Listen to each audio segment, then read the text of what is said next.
The desert sun blazed over my solar farm, a sprawling empire of gleaming panels stretching across the Nevada horizon like a sea of mirrors. Each one soaked up the sun's relentless energy, feeding it into the grid I'd spent a decade building. My name is Ethan Caldwell, and this wasn't just a business, it was my legacy. I'd poured my soul into this land, turning dust and dreams into clean power for half the state. But that morning, as I sipped my coffee and checked the output logs, something was off. The numbers didn't add up. Someone was siphoning my power. I squinted at the screen, my gut tightening. The data showed an unauthorized tap, a leech draining my grid from a nearby property. I cross-referenced the coordinates and nearly spat out my coffee. It was coming from Karen Whitaker's Plot Me neighbor, the human equivalent of a cactus, prickly, stubborn, and thriving on everyone else's misery. Karen, with her endless HOA complaints and her tacky pink flamingo yard ornaments, was stealing my electricity. I leaned back in my chair, the hum of the control room around me. Karen wasn't just any neighbor. She'd been a thorn in my side since she moved in 2 years ago, always whining about my panels ruining her view or my workers making too much noise. She'd once called the cops because my delivery truck parked too close to her mailbox. Now, she'd gone from petty to criminal. I could have called the authorities right then, but where's the fun in that? Karen didn't know who she was messing with. I didn't just own the solar farm, I owned the grid, the contracts, and a legal team that could make her regret ever plugging in a toaster. I grabbed my hat and headed out, the desert heat hitting me like a slap. Karen's double-wide trailer sat a half-mile away, surrounded by her garish lawn decor and a chain-link fence. As I approached, I spotted a thick cable snaking from her backyard toward my solar array. It was so blatant it was almost laughable, like she thought I wouldn't notice. I knocked on her door hard. "Karen," I called, keeping my voice calm but firm. "We need to talk." The door creaked open, and there she was, bleached blonde hair teased to high heaven, wearing a leopard print tracksuit that screamed midlife crisis.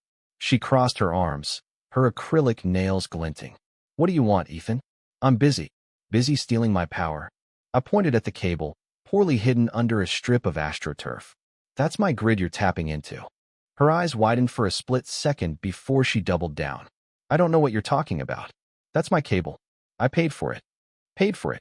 I laughed, sharp and bitter. "Karen, you're siphoning electricity from my solar farm. That's theft. Felony-level theft." She scoffed, tossing her hair. "You think you're so high and mighty with your fancy solar empire. Some of us can't afford your prices, Ethan. I'm just leveling the playing field." I stepped closer, lowering my voice. "You're not leveling anything. You're breaking the law, and you picked the wrong guy to steal from." Karen's smirk faltered, but she didn't back down. "Go ahead, call your lawyers. I've got friends, too. You'll see." I walked away, already dialing my attorney, Marcus Tate. Marcus wasn't just a lawyer, was a legal shark who'd once made a utility company cry uncle in court. By noon, he had a cease and desist letter drafted, and by evening, we had a plan. Karen thought she could play dirty. I'd show her what dirty looked like. The next morning, I sent a crew to disconnect her illegal tap. They found a jury-rigged setup so shoddy, it was a miracle her trailer hadn't burned down. My team shut it off, and I had them install a monitoring system to catch any future stunts. Karen stormed out, screaming about her rights, while my workers ignored her. I watched from a distance, feeling a grim satisfaction. She'd pushed me too far. But Karen wasn't done. Oh no. That afternoon, I got a call from my operations manager, Lila. "Boss, you're not gonna believe this," she said, her voice tight. "Karen's got a news crew out here. She's telling them you're price gouging and cutting off her power out of spite." I drove back to the farm, my jaw clenched. Sure enough, there was Karen, fake tears streaming, telling a local reporter how I was a greedy tycoon, starving her of electricity. The reporter lapped it up, her camera crew zooming in on Karen's trembling lip. I could have interrupted, but I let her dig her own grave. Publicity stunts don't work when you're caught red-handed. That night, I sat in my office, combing through Karen's records. I owned the grid, which meant I had access to more than just power logs. A few calls to my contacts, and I learned Karen wasn't just a nuisance, she was a grifter. She'd pulled similar scams in Arizona, siphoning utilities and then playing the victim when caught. She'd even sued a landlord for emotional distress after he evicted her for non-payment. Classic Karen. But then came the twist I didn't see coming. While digging, I found a name tied to her property, Tommy Whitaker, her son. Tommy wasn't just some kid, was a hacker, a 19-year-old tech prodigy who'd been quietly expelled from MIT for ethical violations. I cross-checked the grid logs again, and it clicked. Karen wasn't smart enough to set up that tap herself. Tommy was the brains behind it, rerouting power through a custom-built bypass that masked their usage. The kid was good, scary good. I leaned back, a grin spreading. Karen thought she had friends? I had an empire. And now, I had leverage. I called Marcus and told him to hold off on the lawsuit. Instead, I wanted to meet Tommy. 2 days later, I sat across from him in a diner off Route 95. Tommy was lanky, with a mop of dark hair and nervous eyes that darted around like he expected the FBI to bust in. I slid a tablet across the table, showing the schematics of his bypass. Impressive work, I said. Illegal, but impressive. He froze, his burger halfway to his mouth. I don't know what you're. Save it, kid. I know you built it. Your mom's not smart enough to pull this off. Tommy's shoulders slumped. She said we needed the power. Said you were overcharging everyone, and we couldn't afford it. I raised an eyebrow. And you believed her? He hesitated, then shook his head. Not really. But she's my mom. There was the crack in the armor. Tommy wasn't a criminal mastermind. He was a kid caught in his mother's schemes. I saw something in him, something I recognized from my own days as a scrappy engineer trying to prove myself. Here's the deal, I said. You're talented. I could use someone like you. Work for me, and I'll drop the charges against you and your mom. His eyes widened. You do that? I own the grid, Tommy, and the lawyers. I can do whatever I want. He nodded slowly, and I knew I had him. Karen, though? She wasn't going to like this. Not one bit. Over the next week, Tommy started working at the farm, debugging systems and boosting efficiency. The kid was a genius, and I couldn't help but like him. He had a quiet humor, cracking dry jokes about the desert heat or my ancient control software. But Karen was another story. She blew up my phone, accusing me of brainwashing her son. When that didn't work, she doubled down, spreading rumors online about my company's unethical practices. She even got a small following on X, calling herself Solar Karen and rallying people against me. I could have crushed her, then unleashed Marcus, sued her into oblivion, but I held back. Tommy was proving himself, and I didn't want to destroy his life to get at her. Instead, I played her game. I invited the same news crew back, showed them the illegal tap, and let them film my state-of-the-art facility. The story flipped overnight. Local woman caught stealing power, tries to smear solar tycoon. Karen's X account went silent. But the real blow came a month later. Tommy, now a full-time employee, uncovered something in the grid logs, another tap. This one bigger, feeding power to a crypto mining operation in a warehouse 20 miles away. It wasn't Karen's doing. It was a professional job, tied to a shell company. Someone else was playing her game, and they were better at it. I called a meeting with my team, Tommy included. We've got a bigger fish to fry, I said, projecting the data on the wall. This isn't some amateur like Karen. This is organized. Tommy's face paled. I know who it is, he said quietly. It's my old professor from MIT. He's been trying to get me to work for him again. Said he had a big project. My blood ran cold. Karen was a nuisance, but this was a threat. And now, I had to decide. Take down a criminal network or protect the kid who'd just started to trust me. The desert sun burned outside, and I felt the weight of my empire pressing down. Karen had been the spark, but this was the real fire. Tommy's revelation hit like a lightning bolt in the quiet of my conference room. The hum of the solar farm's control systems felt louder, the desert sun harsher through the window. My team stared at Tommy, their faces a mix of shock and suspicion. This kid, barely a month into working for me, was now tying our new crisis to his shady ex-professor from MIT. I leaned forward, my voice steady but edged with steel. Tell me everything, Tommy. Now.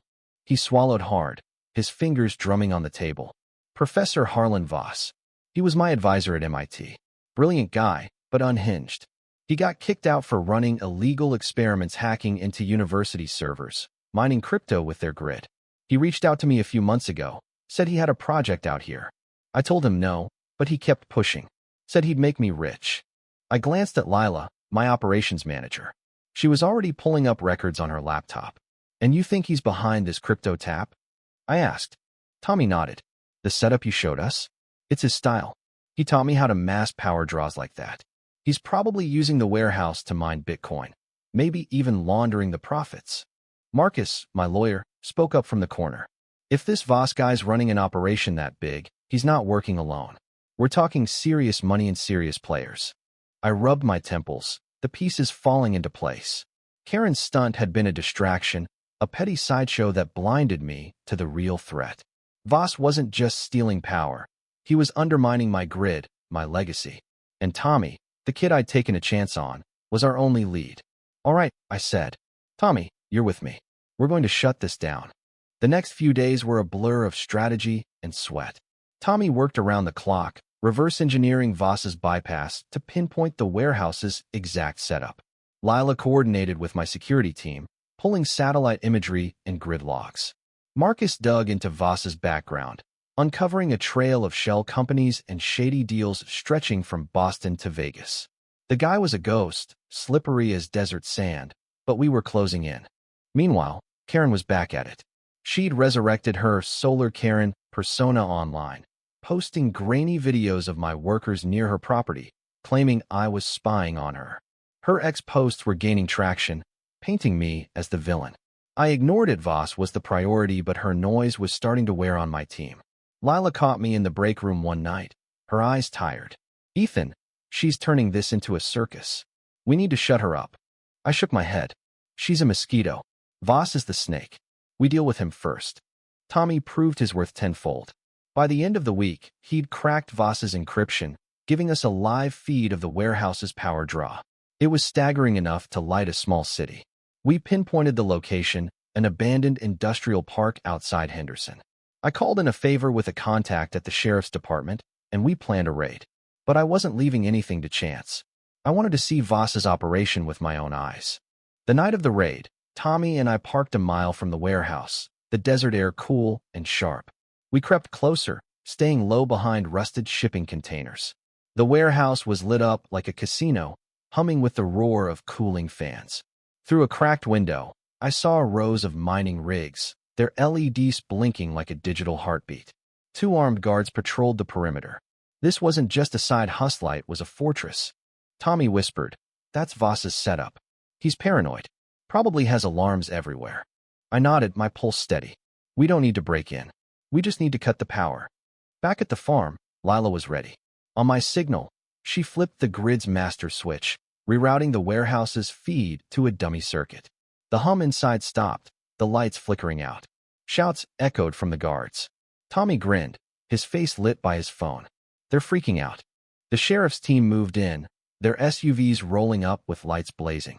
I watched from the shadows as they stormed the warehouse, dragging out Voss and his crew. Harlan Voss was exactly as Tommy described, gaunt, wild-eyed, ranting about corporate oppression as they cuffed him. But something felt off. Voss wasn't the mastermind I'd expected.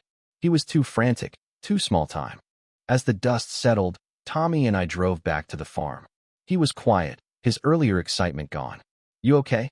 I asked. He hesitated. Voss wasn't the top guy. He was just the tech. Someone else was funding this. I gripped the wheel tighter. Who? I don't know.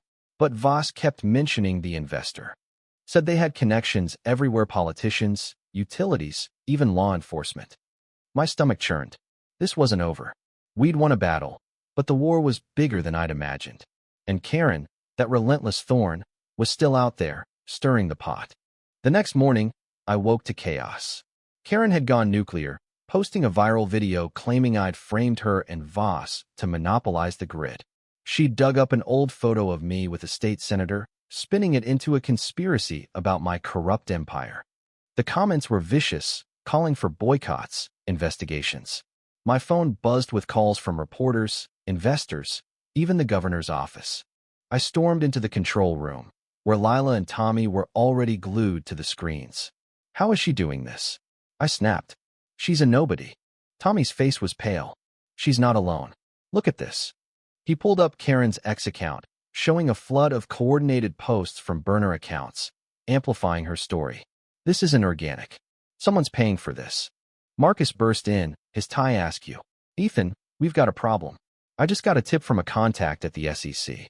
They're launching an investigation into your company insider trading, market manipulation, the works. It's tied to Karen's claims. I laughed, a hollow sound. Karen? She's a grifter, not a mastermind. She's a pawn, Marcus said. Someone's using her to take you down. The room spun. My solar farm, my grid, my legacy, it was all under attack. And then came the final twist, the one that broke me. Tommy cleared his throat, his voice barely audible. I found something last night. In Voss's files. There's a name tied to the investor. He slid a printout across the table. My eyes locked on the name, Evelyn Caldwell. My sister. Evelyn, who'd walked away from the family business a decade ago, bitter over my success. Evelyn, who'd vanished into the corporate world, only to resurface now, pulling strings from the shadows. She'd funded Voss, weaponized Karen, and now she was coming for my empire. The betrayal cut deeper than any lawsuit. I stood, my voice cold. Get me everything on Evelyn. Every deal, every contact. She wants a fight? She's got one. The next weeks were a grim blur. Marcus built a case against Evelyn, tracing her money through offshore accounts. Tommy hacked into her communications, exposing her ties to Voss and a network of dirty investors. Lila kept the farm running, shielding my workers from the media storm. But Karen kept fanning the flames, her ex-rants now backed by Evelyn's cash. She held rallies outside my farm, waving signs about justice. I wanted to hate her, but she was just a tool, a loudmouth caught in my sister's web. The SEC investigation dragged on, my stock plummeting. I fought back, leaking Evelyn's dealings to the press, but the damage was done. My reputation, my dream, was unraveling. And then, one night, Tommy came to my office, his eyes red. I'm leaving, he said. I can't do this anymore. It's too much. I wanted to argue, to tell him he was family now, but I saw the truth. He was a kid, not a soldier. I dragged him into my war. Go, I said, and take care of yourself. He left, and with him went the last spark of hope. The final blow came a month later. Evelyn's lawyers offered a deal. Step down, sell the grid, and she'd call off the dogs. I refused, but the board didn't. They voted me out, citing instability. My own company, my life's work, gone. I stood on the edge of my solar farm one last time, the panels glinting under the moon. Karen had won, not because she was smart, but because she'd been the perfect pawn. Evelyn had won, because betrayal always cuts deepest. And me? I'd lost everything but my fight. The desert wind whispered, cold and empty. I walked away, my boots crunching on the sand, knowing I'd never stop. Not until I took it all back. What do you think, who was right, who was wrong? Was Ethan a hero fighting for his legacy, or a tycoon blinded by power? Was Karen a villain or a victim?